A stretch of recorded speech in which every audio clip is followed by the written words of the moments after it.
All right, welcome back to the Sports Bash live on Radio Row here in Miami, home of Super Bowl 54, which you can hear exclusively on 97.3 ESPN. We're taking you till 6, of course, tonight, but before we get to there, we got to break this game down, and as we do each and every Friday with NFL Insider KC Joyner, we're going to get the matchups to watch for this Super Bowl game. This hour of the Sports Bash live on Radio Row, it's brought to you by Cape Regional Health Systems. To schedule an appointment, call 9463 Cape and the Wonder Bar on Sunset Avenue in Atlantic City. Catch the big game this Sunday with food and drink specials and giveaways, all at the Wonder Bar, Atlantic City. Casey Joyner's back to break down the matchups here on the Sports Bash. What's up, Casey? Man, we're running out of hours in the football season.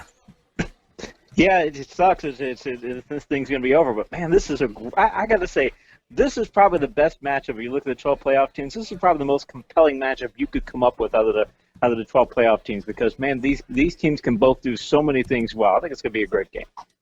Yeah, I think when you put all 12 together and at the end it was like, here's something, I'm glad you brought it, because, all right, when we look at this, we have offense Kansas City, defense San Francisco. But San Francisco averaged more points a game. They scored more points a game than Kansas City. They were second in the league. So why do we not talk about their offense? Because it's not a passing offense. People they see a rushing offense and they say, boy, if you've got this great rushing offense, that means it's not not as compelling. But when you look at the different things that San Francisco does, you look at the different types of running plays that they do.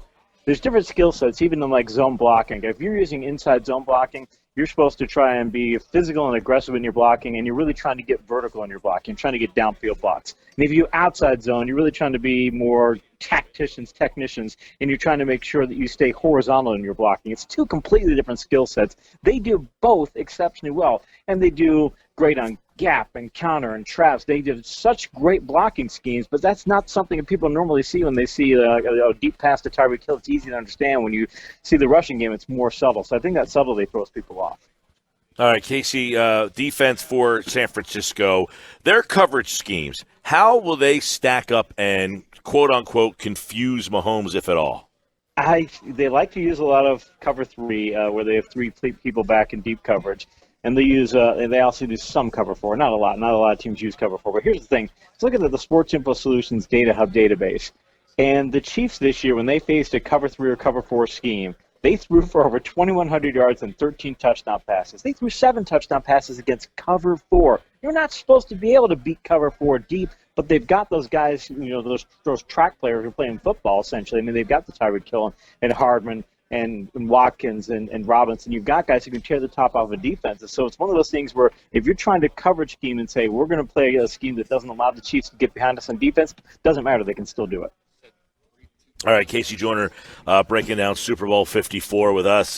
This is the passing, matchup between Mahomes and Garoppolo. Most people feel like this is a huge gap between these two quarterbacks. We always look at the quarterbacks, but is it as big of a gap as people are making it out to be? If I had to take Mahomes or Garoppolo for my quarterback for the future, or a long-term quarterback, of course I'm taking Mahomes 7 days a week. But when you look at their metrics, the metric difference between these guys in their areas is not as great as generally thought.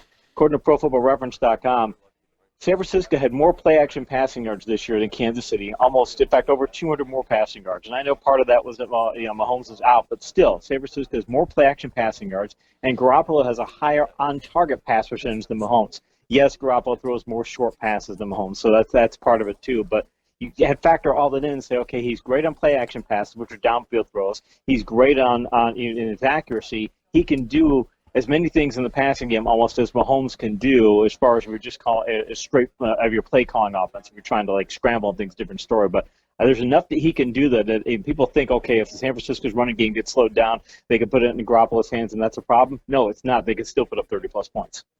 Well, yeah, because Garoppolo, what are some of the things that maybe stand out about him that we don't realize because their running game gets so much of the attention? That he can operate.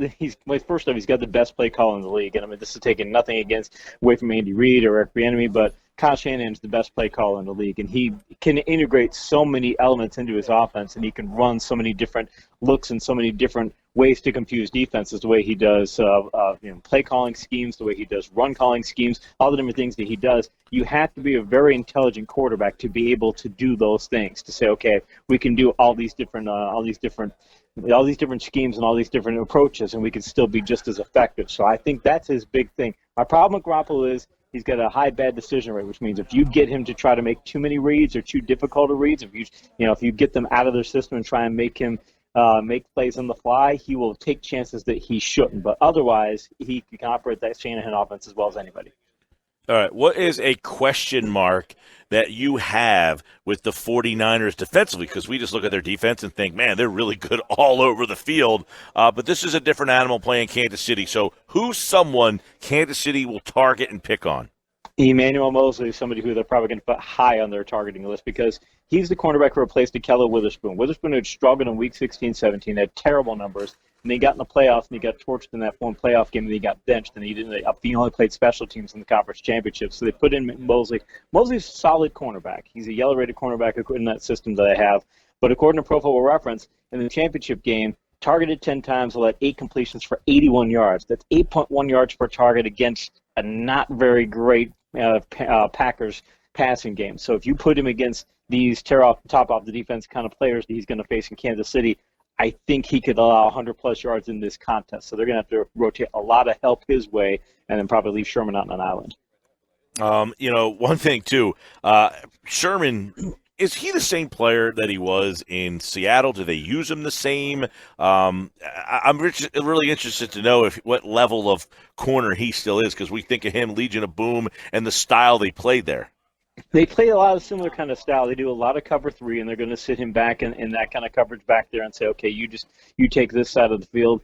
He's a very smart player, too, that he knows a lot of what the offenses are trying to do. So he's using – I don't think physically he's what he was. He's maybe a quarter step down from what he was. But mentally, he knows offenses as well. He's kind of like, I don't want to put him on that level, although he probably is close to – he's an Ed Reed type, that he's so smart that you don't want to throw his way in as much because he knows what you're trying to do.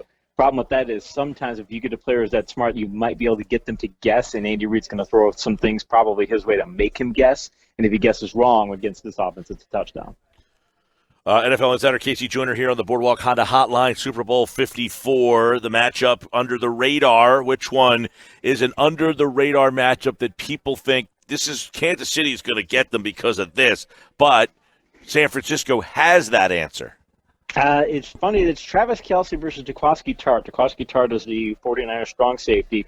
He was out for a time with an injury. He's been limited in practice this week, but there's no indication he's not going to play. He's going to start. So Tartt this year, he only allowed 3.3 yards per target. He only faced 23 targets, so he didn't get enough to be a qualifier. But had he been a qualifier, I think he needed 5, 6, 7 more targets to qualify. Had he been a qualifier, he would have led the league in yards per target if he would have kept that pace up. So he's a guy who can shut down tight ends, and San Francisco allowed the fewest passing yards to tight ends during the regular season. And Kelce, as great as Kelce has been, his 2 worst games this season came in the last 4 weeks, since Week 17. So it's not like Kelce, obviously he's a great player, and he had 3 touchdowns in just a couple weeks ago. So, I mean, he is capable of being an impact player, but I'm looking at that going, San Francisco might be able to slow him down, and if they can, that's a huge plus for the 49ers.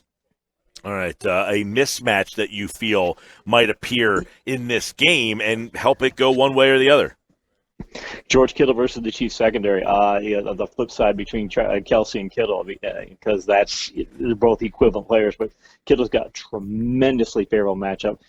Kansas City will have allowed the second most tight end targets this year. They're ranked tied for 3rd in tight end receptions allowed. They have the 5th highest receiving yards to tight ends allowed. They've allowed a touchdown pass to a tight end in the last 3 games and in 6 of the past 9 games, and they haven't exactly faced elite tight ends in all those games.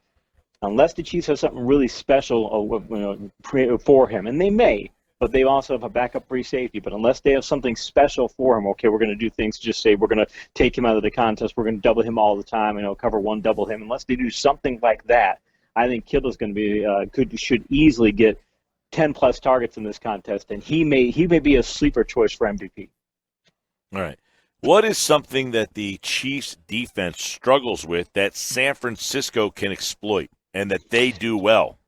We just came off the conference championship game of seeing the Packers putting 8 guys in the box, doing everything they could to try and slow down San Francisco's running game, and they couldn't do it at all. Well, the Chiefs don't handle power football very well either. When they go up against 21 personnel, which is when a team has 2 running backs and 1 tight end, per Sports Info Solutions, Kansas City ranked 27th in yards per carry when facing a 21 personnel set. They allowed 5.5 yards per carry. San Francisco had more runs out of 21 personnel, by far more runs than anybody else in the league, and I think they're going to try and go to 21 or even 22 as often as they can, because the one thing the Chiefs' defense doesn't do, they've done very well at shoring up their pass rush or their pass coverages a lot better, but they just don't handle power football. And we saw in the conference championship game, if you don't handle power football, San Francisco will give you a dose of it all game long, and I don't think the Chiefs can be able to stop it.